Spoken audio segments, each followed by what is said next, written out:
Hello dear, कैसे हो आप लोग। आशा करता हूँ आप लोग अच्छे से होंगे। डियर मैं गौतम मनी एक बार फिर से आप लोगों का स्वागत करता हूँ अपने channel group of S zone पर। और डियर आज के इस क्लास में मैं आप लोगों को रैंड एरे फंक्शन के बारे में बताने वाला हूँ कि इसका स्मार्ट यूज हम कैसे करते हैं। ऐसे तो इसका जब कभी भी हम सिंपली यूज करते हैं, सिंपल तो ये बहुत ही सिंपल फार्मूला है कि कुछ रैंडम नंबर हमें जनरेट करना है, तो हम यहाँ पर आते हैं और रैंड एरे फंक्शन का यूज कर लेते हैं। रैंड एरे फंक्शन में कुछ पैरामीटर्स दिया हुआ है यहाँ पर, जैसे कि कितने रो में हमें एरे ये कितने रो में हमें रैंडम डेटा चाहिए। तो वो मैं यहाँ पर जैसे 5 रैंडम डेटा 5 रो में हमें चाहिए तो 5 लिख दिया। और यहाँ पर कॉलम हमें 2 चाहिए तो 2 कॉलम सेलेक्ट कर लेते हैं। फिर हम इसके पैरामीटर जो है मिनिमम और मैक्सिमम, तो वो जो रैंडम डेटा आएगा उसका मैक्सिमम और मिनिमम वैल्यू क्या होगा। तो जैसे मैं यहाँ पर 10 से लेकर के मैक्सिमम 50 ले लेता हूँ। और उसके बाद यहाँ पर डेसिमल में लेना है या फिर इंटीजर हमें चाहिए, यानी कि पॉइंट में चाहिए वैल्यू या फिर राउंड में चाहिए। तो हमें राउंड में चाहिए या पॉइंट में चाहिए, इसका भी एक अलग अलग यूज होता है, वो भी हम इस वीडियो में जानेंगे। बट अभी मैं आपको यहाँ पर इंटीजर लेकर के दिखा देता हूँ। और ब्रैकेट बंद किया और इंटर जैसे ही प्रेस करता हूँ तो ये सिंपली 2 रो 2 कॉलम और 5 रो में कुछ रैंडम डेटा जनरेट करके दे देता है। ये तो सिंपल यूज हो गया, लेकिन अगर हम इसका स्मार्ट यूज करते हैं तो यहाँ पर देखिए मैं 100 लोगों का आधार कार्ड, 100 लोगों का मोबाइल नंबर और 100 लोगों का सीक्रेट कोड यहाँ पर जनरेट किया हूँ, और वो भी सिर्फ़ और सिर्फ रैंड एरे फंक्शन के मदद से। और सबसे ख़ास बात इसमें क्या है दोस्तों कि आपका जो भी ये जनरेट करके डेटा देता है, इस डेटा में एक भी डुप्लीकेट वैल्यू नहीं होता है। इसको चेक करने के लिए मैं इसको पूरा का पूरा सेलेक्ट कर लिया, और डुप्लीकेट को चेक करने के लिए मैं क्या करता हूँ, रिमूव डुप्लीकेट फंक्शन का यूज करता हूँ, ताकि हमें ये पता चल जाए कि अगर कोई डुप्लीकेट है तो वो रिमूव हो रहा है या नहीं। अगर एक भी डुप्लीकेट रिमूव हो रहा है तो मुझे ये पता चल जाएगा कि इसमें डुप्लीकेट जनरेट हुआ था। बट ऐसा होता नहीं है। जैसे आपको डेटा फंक्शन में आ जाना है और यहाँ पर आपको रिमूव डुप्लीकेट दिखाई देगा, ये टूल्स पे आपको क्लिक करना है। अब यहाँ पर एक्सपेंड सिलेक्शन और कंटिन्यू विद करेंट सिलेक्शन, तो मैं कंटिन्यू विद करेंट सिलेक्शन पर क्लिक करता हूँ। रिमूव डुप्लीकेट यहाँ पर बता रहा है आधार कार्ड, ठीक है, आधार कार्ड वाले कॉलम को ही हमें रिमूव डुप्लीकेट करना है। तो जैसे ही ओके पर क्लिक करता हूँ तो देखिए यहाँ पर आया कि नो डुप्लीकेट वैल्यू फाउंड। और सबसे बड़ी खासियत हमें इसमें यही लगता है कि कितना भी लोगों का हम रैंडम डेटा जनरेट करते हैं तो ऐसे में ये डुप्लीकेट वैल्यू नहीं ला करके देता है। सबसे बड़ी बात यही है इसमें। और दूसरी बात, इसका यूज हम कब करते हैं, तो मान लीजिए आप किसी कहीं पर ऐसे काम कर रहे हो जहाँ पर आधार कार्ड या मोबाइल नंबर का तो जनरेट करना शायद नहीं होगा, बट सीक्रेट कोड किसी भी कंपनी में कहीं पर भी जॉब कर रहे हैं तो वहाँ पर जनरेट करना पड़ सकता है। तो ये तीनों को मैं स्टेप बाय स्टेप अभी आपको बताने वाला हूँ। चलता हूँ मैं नया सीट में, यहाँ पर न्यू सीट में आ गया, और यहाँ से मैं हेडिंग को यहीं से कॉपी कर लेता हूँ, कंट्रोल सी, और यहाँ पर पेस्ट कर देता हूँ, कंट्रोल वी। और अभी इसको हमें विड्थ को अरेंज करना है, तो विड्थ को अरेंज करने के लिए मैं आपको एक ट्रिक बताता हूँ। क्या करना है, आपको सभी सेल को ऐसे सेलेक्ट कर लेना है, कंट्रोल ए भी प्रेस कर सकते हैं या फिर यहाँ पर क्लिक करके भी आप सारा का सारा सेल जो है वो सेलेक्ट कर लीजिएगा। और किसी भी डेटा पे जा कर के किसी भी 2 कॉलम के बीच में जा कर के लाइन पे इस तरह का जैसे पॉइंटर बन जाएगा तो इस पर डबल क्लिक कर दीजिएगा, तो ये खुद ब खुद ऑटो अरेंज हो जाएगा। अब अगर आपको थोड़ा सा और बड़ा करना है ना तो थोड़ा थोड़ा बड़ा कर लीजिए, ठीक है, ताकि सारा का सारा नंबर जो है इसमें आ जाए।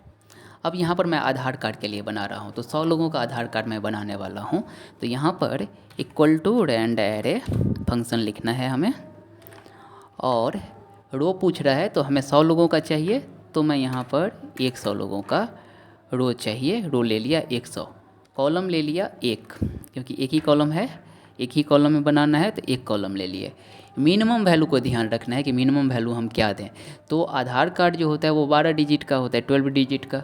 तो क्या करना है आपको, 12 टाइम आपको 111 लिखना है। तो 11 2 टाइम हो गया, 2 2 4 2 6 2 8 2 10 2 12, 12 टाइम हो गया। फिर यहाँ पर मैक्सिमम पूछ रहा है, तो मैक्सिमम में आपको 12 टाइम 9 को प्रेस करना है, 9 टाइप कर दीजिए 12 टाइम, 2 2 4 2 6 2 8 2 10 2 12, ठीक है। अब यहाँ पर आपको इंटीजर ले लेना है, और ब्रैकेट क्लोज करके इंटर प्रेस कर दीजिए।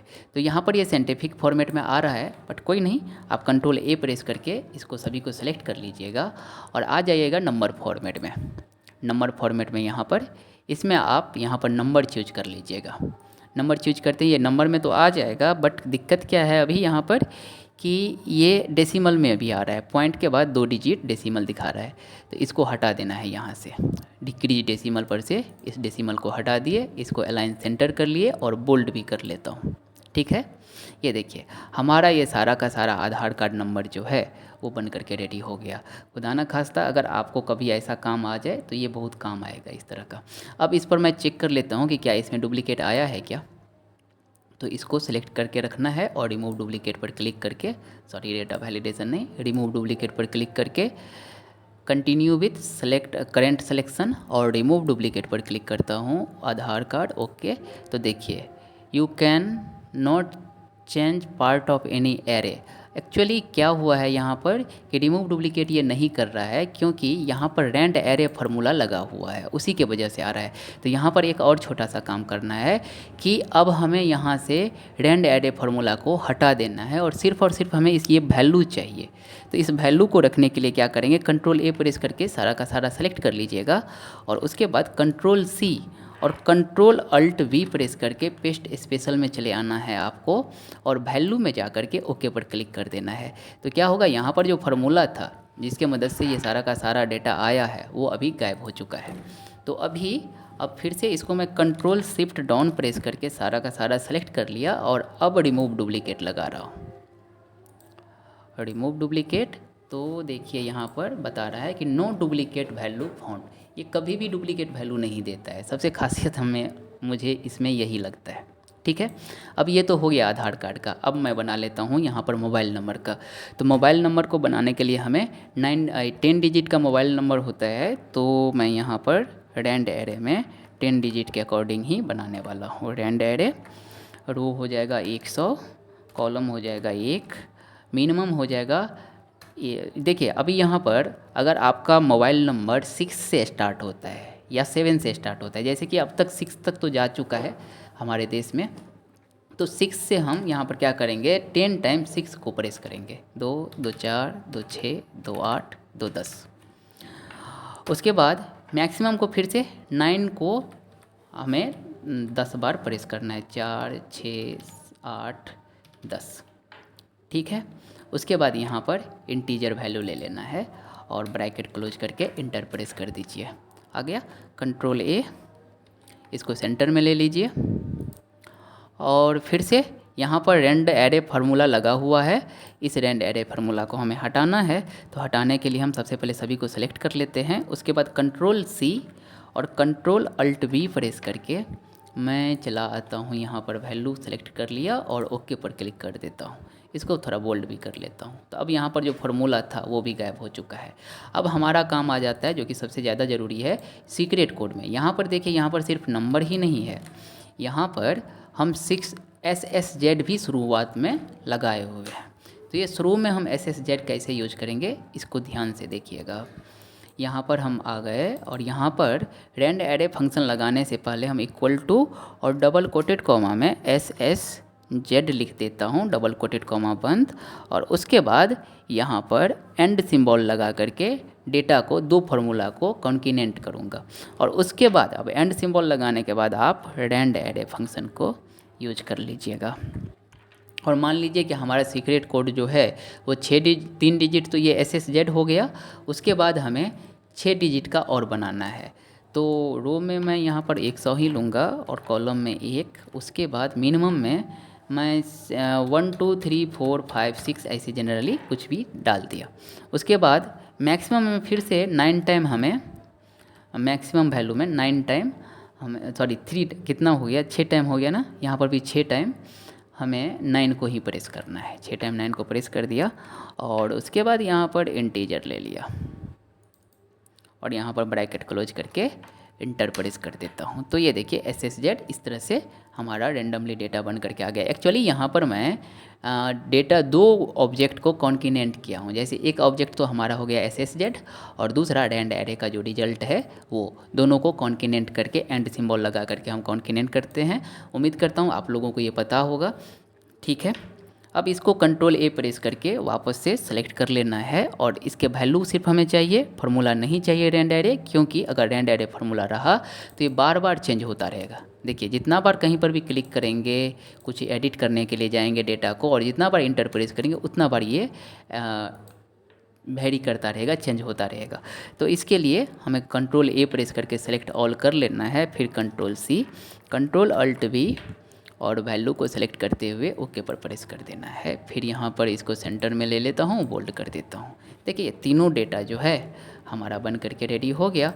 अब क्या करता हूँ, कंट्रोल शिफ्ट डाउन और लेफ़्ट प्रेस करके सही ये तीनों कॉलम को सेलेक्ट करते हुए मैं ऑल बॉर्डर इस पर अप्लाई कर देता हूँ।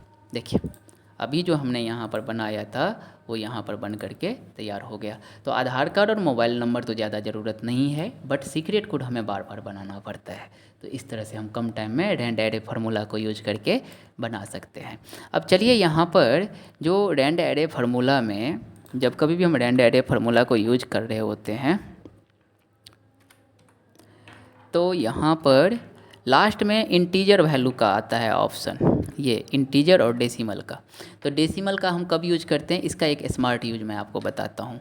जब कभी भी आपको डेट या टाइम अगर आपको रेंडमली डेटा एंट्री करना हो टाइम का, तो टाइम के टाइम आप इसको यूज कर सकते हैं। चलिए मैं दूसरा सेल में लेकर के चलता हूँ सीट में, और यहाँ पर लिख देता हूँ इन टाइम और यहाँ पर लिख देता हूँ आउट टाइम। ठीक है, ऐसे कुछ सेलेक्ट कर लिया, इतना ही। ऑल बॉर्डर अप्लाई कर देता हूँ और इसको मैं थोड़ा रेड कलर बोल्ड और ये कलर से इसका साइज़ को भी थोड़ा इंक्रीज कर लेता हूँ। फिर यहाँ पर सेलेक्ट करके किसी पर भी डबल क्लिक कर दीजिएगा, ऑटो अरेंज हो जाएगा। अब यहाँ पर हमें लिखना है रैंड एरे और यहाँ पर रो कितना है, ये रो हमें यहाँ पर काउंट करके लिख देना है। मैं यहाँ पर 10 रो ले लेता हूँ और उसके बाद एक 2 कॉलम ले लेता हूँ, 10 रो 2 कॉलम। मिनिमम वैल्यू जो होगा वो आप यहाँ पर 0.1 रखिएगा, यहाँ पर पॉइंट में ही आपको लेना है, ध्यान दीजिएगा इस बात को। फिर मैक्सिमम जो है वो 0.9 ले लेना है और उसके बाद यहाँ पर डेसिमल वैल्यू ले लेना है। ठीक है, और ब्रैकेट को क्लोज करके एंटर प्रेस कर दीजिए, तो यहाँ पर डेसिमल वैल्यू आएगा। अब इसको टाइम में हम कन्वर्ट कर देंगे, तो टाइम में कन्वर्ट करने के लिए यहाँ से चले आना है और यहाँ पर टाइम जो है शॉर्ट डेट ये टाइम, इस टाइम पे आप क्लिक कर दीजिएगा।